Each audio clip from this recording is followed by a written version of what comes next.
నదీ తీరములోన బావిలోన వెలసిన దేవ మహిలో జనులకు మహిమలు చాటి ఇహ పరముల నిడు మహానుభావ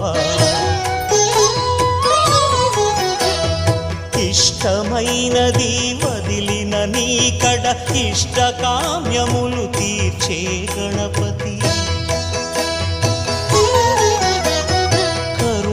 పురియుచు వరములను సగుచు నిరతము పెరిగే మహాకృతి సకల చరాచర ప్రపంచమే సన్నుతి చేసే విఘ్నపతి నీ గుడిలో చేసే సత్య ప్రమాణం ధర్మదేవతకు నిలుపును ప్రాణం విజయకార